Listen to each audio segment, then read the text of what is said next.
आज हम देखेंगे अधिगम के बारे में, जो कि बाल विकास में पूछता है, सी टेट, यूपी टेट और सुपर टेट में। ठीक है, यहाँ से बहुत सारे क्वेश्चन बनते हैं एग्जाम में। तो आज हम उन्हीं टर्म्स के बारे में देखेंगे कि अधिगम में कौन कौन किस किस साइंटिस्ट ने क्या क्या कहा है। ठीक है, तो चलिए हम शुरू करते हैं। तो देखिए, meaning and principles of learning, यानी कि लर्निंग के क्या क्या मीनिंग्स हैं, क्या उनके प्रिंसिपल्स हैं, इनके बारे में हम देखेंगे। तो चलिए देखते हैं अधिगम। तो सबसे पहले हम शुरू करके सोचते हैं कि अधिगम क्या होता है। ठीक है, तो देखिए अधिगम क्या होता है। अधिगम का मतलब होता है कि सीखना। ठीक है, यानी कि लर्न करना।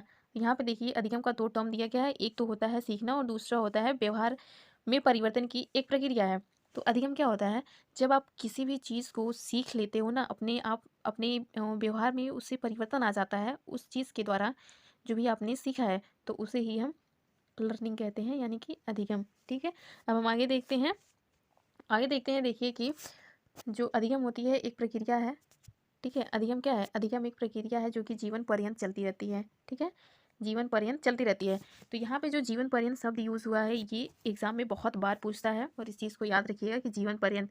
तो अधिगम क्या है, जीवन पर्यंत कहने का क्या तात्पर्य है, इंसान चाहे छोटा हो या बड़ा हो, वो हमेशा लाइफ में कुछ ना कुछ सीखता रहता है। ठीक है, अब हम आगे देखते हैं व्यवहार। तो सबसे पहले यह शब्द किसने प्रयोग किया था, तो इन शब्द का प्रयोग किया था विलियम मैकडूगल ने। ठीक है, इसको याद रखिएगा कि व्यवहार शब्द का प्रयोग सबसे पहले विलियम मैकडूगल ने किया था, और वो भी किस पुस्तक में। ठीक है, इनके पुस्तक का नाम था किसके, विलियम मैकडूगल का, आउटलाइन ऑफ साइकोलॉजी। क्या था, आउटलाइन ऑफ साइकोलॉजी। ठीक है, और देखिए जनक, यानी कि जो अधिगम है उसके जनक कौन है, जेबी वॉटसन। ठीक है, इसको याद रखिएगा, जेबी वॉटसन। फिर अधिगम का जो साइंस था, यानी कि अधिगम का विज्ञान किसने लाया था, वो भी जेबी वॉटसन ने लाया था। ये सारी एक एक जो पॉइंट्स है ना, ये बहुत ही इंपॉर्टेंट है। इसका हो सके तो नोट्स भी बनाते चलिएगा। ठीक है, तो क्या जेबी वॉटसन, तो विज्ञान किसने लाया, जेबी वॉटसन। ठीक है, चलिए आगे देखते हैं कि अधिगम क्या होता है। ठीक है, अधिगम व्यक्ति के व्यवहार में अस्थायी परिवर्तन लाता है। ठीक है, अधिगम क्या करता है, व्यक्ति के व्यवहार में अस्थायी परिवर्तन लाता है। तो ये जो अस्थायी परिवर्तन, यहाँ पे वर्ड है अस्थायी परिवर्तन। तो देखिए ऐसे सीटेट एग्जाम में पूछ लेगा कि कौन कौन से अस्थायी परिवर्तन होते हैं। तो मान लीजिए किस ऐसे टर्म दे देगा कि अधिगम व्यक्ति के व्यवहार में अस्थायी परिवर्तन लाता है, या फिर ऐसे दो तीन करके दे देगा। ठीक है, तो आपको इस शब्द को याद रखना कि अस्थायी परिवर्तन अधिगम कब होगा, जब वो अस्थायी परिवर्तन व्यवहार में लाएगा। ठीक है, तभी उसे हम अधिगम कहेंगे। इस पॉइंट को आप याद रखिएगा। ठीक है, आगे देखते हैं परिवर्तन के कारण। ठीक है, तो देखिए अनुभव, अभ्यास, प्रशिक्षण, बीमारी, संवेग, परिवर्तन, परिपक्वता, मूल प्रवृत्ति, ये सब जो होते हैं उसी के परिवर्तन के कारण होते हैं। यानी जो परिवर्तन के कारण, तो ये किसके परिवर्तन की बात कर रहा है, ये बात कर रहा है व्यवहार के परिवर्तन की। ठीक है, जो व्यवहार परिवर्तन होता है वो कुछ अनुभव के कारण होता है। परिपक्वता यानी कि मैच्योरिटी, यानी कि जैसे जैसे आप ग्रो करते हो, बढ़ते हो, उससे वैसे वैसे आप में आपके व्यवहार में परिवर्तन आते रहते हैं। प्रशिक्षण, जैसे जैसे आप कुछ नई चीज़ों को सीखते हो, अभ्यास करते हो। ठीक है, उसी तरीके से आप सीखते रहते हो। तो आगे हम देखते हैं कि परिभाषा क्या क्या होती है। देखिए यहाँ पे क्रो एंड क्रो ने क्या कहा था। ठीक है, तो हम देखते हैं कि क्रो एंड क्रो ने क्या कहा था अधिगम के बारे में। देखिए, आदत, अभिवृत्ति, ज्ञान का अर्जन करना ही अधिगम कहलाता है। आदत, अभिवृत्ति और ज्ञान, इसको आप ट्रिक से याद रख सकते हो। आग यानी कि आदत, अभिवृत्ति, ज्ञान, क्रो एंड क्रो, ऐसे करके याद कर लीजिएगा। फिर यहाँ पे देखते हैं गिलफोर्ड। देखिए ये सब एग्जाम में बहुत ज़्यादा पूछे गए हैं, और मैंने फालतू की कोई चीज़ इसमें नोट नहीं किया है। जो इंपॉर्टेंट है बस वही है, इसलिए आप बहुत अच्छे से इसको पढ़िएगा। गिलफोर्ड, व्यवहार के कारण व्यवहार में आया परिवर्तन ही अधिगम कहलाता है। ठीक है, जैसे देखिए गिलफोर्ड का आप इतना याद रखिएगा, व्यवहार के कारण व्यवहार में आया परिवर्तन। आप किसी के साथ अच्छा व्यवहार करोगे तो आपके साथ भी अच्छा होगा। ठीक है, जैसे कि टिट फॉर टैट, वही है गिलफोर्ड से, वही याद रख लीजिएगा। जैसे अच्छे से बोलोगे तो अच्छा परिवर्तन होगा, बुरा परिवर्तन, यदि किसी को आप तमाचा मान लीजिए मारते हैं या फिर कुछ भी, तो वो बुरा परिवर्तन कहलाता है। ठीक है, अब देखिए बी.एफ. स्किनर ने क्या कहा था। बी.एफ. स्किनर, अधिगम जो है व्यवहार में उत्तरोत्तर अनुकूलन की प्रक्रिया है। क्या है, उत्तरोत्तर अनुकूलन की प्रक्रिया है, ये बी.एफ. स्किनर ने कहा था। ठीक है, अब आगे देखते हैं गेट्स महोदय ने क्या कहा था। तो गेट्स ने कहा था कि अनुभव द्वारा व्यवहार में परिवर्तन लाना ही अधिगम है। यानी यहाँ पे बात की गई है अनुभव की। ठीक है, यहाँ पे बात की जा रही है अनुभव की। तो अनुभव से जब आए तो समझ लीजिएगा वो गेट्स हैं अनुभव, और व्यवहार एंड व्यवहार तो गिलफोर्ड है। ठीक है, और आग हो गया तो वो क्रो एंड क्रो। ठीक है, ऐसे याद। अब देखिए विलियम वुडवर्थ। तो विलियम वुडवर्थ का क्या हो जाएगा, अधिगम विकास की एक प्रक्रिया है। नवीन ज्ञान एवं नवीन प्रतिक्रिया का अर्जन अधिगम कहलाता है। तो विलियम यानी कि विकास, विलियम वी से विकास, आप याद रख लीजिएगा। ठीक है, अब देखिए अधिगम के पक्ष। तो अधिगम के कौन कौन से पक्ष होते हैं, ये बहुत इंपॉर्टेंट है। एग्जाम में पूछा जाता है, बहुत बार पूछा गया है। अधिगम के देखिए मुख्यतः 3 पक्ष होते हैं, ठीक है। अधिगम के मुख्यतः 3 पक्ष होते हैं। एक संज्ञानात्मक पक्ष होता है, दूसरा क्रियात्मक पक्ष होता है एंड थर्ड होता है भावात्मक पक्ष। ये जो क्रियात्मक पक्ष होता है इसको जो है मनोगत्यात्मक भी कहते हैं, ठीक है। मनोगत्यात्मक, याद इसको रख लीजिएगा, इसको मनोगत्यात्मक भी पूछते हैं, क्योंकि पूछा गया था एग्जाम में, दे दिया था संज्ञानात्मक पक्ष, भावात्मक पक्ष और क्रियात्मक पक्ष, मनोगत्यात्मक पक्ष। तो पूछा था कि इन सब में से कौन कौन से होते हैं, तो जैसे कि उसका क्रियात्मक पक्ष का दूसरा नाम मनोगत्यात्मक भी होता है। तो संज्ञानात्मक पक्ष में क्या है, ज्ञान के द्वारा सीखते हैं। क्रियात्मक पक्ष में क्रिया के द्वारा, यानी कि जब हम कुछ चीज़ें करते हैं तब सीखते हैं। और भावात्मक पक्ष में भावनाओं के द्वारा सीखते हैं, ठीक है। आई होप आप लोग समझ रहे होंगे। चलिए आगे देखते हैं। देखिए यहाँ पे आगे क्या है, आगे हम देखते हैं कि अधिगम की विधियाँ यानी कि लर्निंग प्रोसेस, ठीक है। तो लर्निंग प्रोसेस कौन कौन सी होती हैं, तो एक तो होता है, इतने सारी हैं लर्निंग प्रोसेस, अनुकरण के द्वारा, सूझ के द्वारा, अभ्यास से और भूल आधारित, इन्हीं के द्वारा हम सीखते हैं।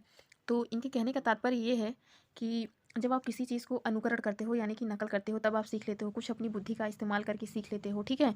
कुछ अभ्यास से सीख लेते हो, कुछ भूल आधारित, मान लीजिए आपने कोई गलती की फिर दोबारा अपने आप ही सीख ली है। जैसे एक छोटा सा बच्चा होता है तो वो आग को पकड़ेगा, ठीक है। उसे नहीं पता है कि हाथ जलेगा या नहीं जलेगा, लेकिन जब वो समझ जाता है तो वो अपनी भूल खुद ही सुधार लेता है, ठीक है। तो आगे देखते हैं अधिगम की विशेषताएं क्या क्या होती हैं। ये बहुत इंपॉर्टेंट है, क्योंकि ये एग्जाम में पूछता कि इतनी सारी विशेषताएं दे देगा, बोलेगा कि इसमें से कौन सी है या फिर कौन सी नहीं है। तो देखिए अधिगम जो है वो जीवन पर्यंत चलती है, सदैव उद्देश्यपूर्ण होती है और अधिगम देखिए क्रिया आधारित होती है, ठीक है। क्रिया आधारित प्रक्रिया होती है और अधिगम जो है सकारात्मक भी हो सकता है, नकारात्मक भी हो सकता है। इट्स डिपेंड ऑन यू कि आप कैसे उसे सीखते हैं, ठीक है। उसे यदि पॉजिटिव वे में सीखेंगे तो वो सकारात्मक हो जाएगी, निगेटिव वे में तो नकारात्मक हो जाएगी। अधिगम पर प्रभाव देखिए किसका किसका पड़ता है, अध्यापक का पड़ता है, परिवार का पड़ता है। इट ये डिपेंड करता है कि आपकी फैमिली बैकग्राउंड कैसी है, तो उस तरीके से आपका अधिगम भी प्रभावित होता है। फिर मित्र मंडली पर, फिर कुछ और महत्वपूर्ण पॉइंट्स हैं इसमें, ठीक है। जैसे सार्वभौमिक प्रक्रिया है यानी कि यूनिवर्सल प्रोसेस, फिर है व्यवहार में परिवर्तन, फिर है मानसिक प्रक्रिया, फिर सक्रियता पर निर्भर करती है। अब तो देखिए यहाँ पे ये जो पॉइंट्स है ये बहुत इंपॉर्टेंट है, इसको याद रखिएगा, ठीक है। अब हम आगे देखते हैं। आगे है अधिगम को प्रभावित करने वाले कारक, यानी कि कौन से ऐसे ऐसे फैक्टर हैं जो अधिगम को प्रभावित करते हैं। तो कारक देखिए, जो ये फैक्टर यानी कि जो कारक होता है, या तो इसकी वजह से या हमारी जो अधिगम प्रोसेस है या तो वो तेज़ हो जाती है या फिर वो धीमी हो जाती है, ठीक है। तो इसके जो है अभिप्रेरणा यानी कि मोटिवेशन, तो जो मोटिवेशन होता है ये पर्सन टू पर्सन डिपेंड करता है, क्योंकि यदि मान लीजिए कोई आपका गोल है, यदि आप गोल को कितनी तेज़ अचीव करना चाहते हैं वो आपके मोटिवेशन पे डिपेंड करता है, ठीक है। जैसे यदि आप में अभिप्रेरणा यानी कि मोटिवेशन ज़्यादा होगी तो उस गोल को आप जल्दी से अचीव करेंगे, यदि कम होगा तो धीरे धीरे, ठीक है। दूसरा होता है वातावरण यानी कि इन्वायरमेंट, जैसे इन्वायरमेंट पे डिपेंड करता है कि आप किसी भी चीज़ को कैसे सीखते हो, ठीक है। तो इन्वायरमेंट का बहुत बड़ा रोल होता है अधिगम को प्रभावित करने के लिए, ठीक है। जैसे कि प्रिय, अच्छा, अनुकूल, तो ज़्यादा आप सीखेंगे। जैसे मान लीजिए यदि जहाँ पे पढ़ाई का माहौल है, ठीक है, तो वहाँ पे यदि कोई बच्चा होगा तो वो जल्दी से सीखेगा और ज़्यादा अधिगम भी करेगा। और यदि कहीं पे दूषित और अनुकूल माहौल नहीं है, ठीक है, तो वहाँ पे बच्चा क्या, वो स्लो सीखेगा। इसी तरीके से देखिए नवीन ज्ञान तो पूर्व ज्ञान को प्रभावित करता है। जैसे मान लीजिए छोटा बच्चा यदि है, उसे यदि हम सिखा रहे हैं कि 2+2 जो होता है वो 4 होता है, और फिर उसको नेक्स्ट डे में ये सिखाएं कि 3+1 भी 4 होता है, तो उसका जो पूर्व ज्ञान होगा ना वो नवीन ज्ञान को प्रभावित करेगा, ठीक है। फिर क्या है, और कौन कौन से कारक हो सकते हैं, बालक की योग्यता, निश्चित उद्देश्य, परिपक्वता, परिवार, समाज, शिक्षक का व्यवहार, सीखने की इच्छा, तो ये सब सारी चीज़ें जो होती हैं फैक्टर होते हैं जो कि लर्निंग को इफेक्ट करते हैं, ठीक है। आगे देखते हैं। आगे है अधिगम की प्रभावशाली विधियाँ, ठीक है। तो अधिगम को कौन कौन सी ऐसी प्रभावशाली मेथड्स हैं।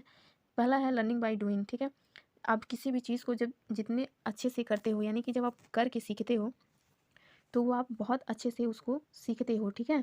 उससे इंगेज हो जाते हो तो वो जल्दी से हमारे माइंड में सेट होता है। इसी तरह सेकंड पॉइंट है देखिए अनुकरण द्वारा सीखना। तो ये अनुकरण जो होता है वो इन्फेंसी स्टेट यानी कि जो शैशवावस्था होती है, शैशवावस्था जो होती है 0 से, ठीक है, 0 से मान लीजिए 2 वर्ष तक का, तो यहाँ तक का जो बच्चा होता है वो बहुत ही जल्दी से वो सीख नहीं पाता है, लेकिन वो अनुकरण ज़रूर करता है, ठीक है। और उसी तरह थर्ड देखिए है ऑब्जर्वेशन यानी कि निरीक्षण करके सीखना। अब हम कभी कभी कुछ चीज़ें जो होते हैं उसे ऑब्जर्व करके सीख सकते हैं, तो उसे कहेंगे निरीक्षण करके सीखना, ठीक है। फिर रहता है परीक्षण करके सीखना। मान लीजिए आपने किसी भी चीज़ को ये तो जान लिया कि ऐसे ऐसे करने से, मान लीजिए यदि आपको आटा गूँथना, तो आपने ये तो सीख लिया कि हाँ उसमें पानी और आटे की ज़रूरत है तो वो रोटी बनेगी, ठीक है। लेकिन आपने उसको टेस्ट नहीं किया, तो जब आप उसको टेस्ट करोगे तो वो परीक्षण क्या हो जाएगा, वो लर्निंग बाय टेस्टिंग हो जाएगा, ठीक है। फिर फिफ्थ एंड इम्पॉर्टेंट सबसे है सामूहिक विधियों द्वारा, ठीक है। इसको जो है कॉल्सनिक ने कहा था कि ये बहुत ही महत्वपूर्ण विधि है। तो इसमें क्या होता है, ग्रुप डिस्कशन, जैसे कि आजकल स्कूल में क्या करवाया जाता है, बच्चों से दे दिया जाता है कोई भी एक टॉपिक दे दिया जाता है, उस पे हम प्रोजेक्ट बनवाने के लिए कहते हैं या फिर कहते हैं कि आप इसमें ग्रुप डिस्कसिंग करो, ठीक है। तो ग्रुप के माध्यम से भी बच्चा सीखता है और ये बहुत ही प्रभावशाली होता है, ठीक है।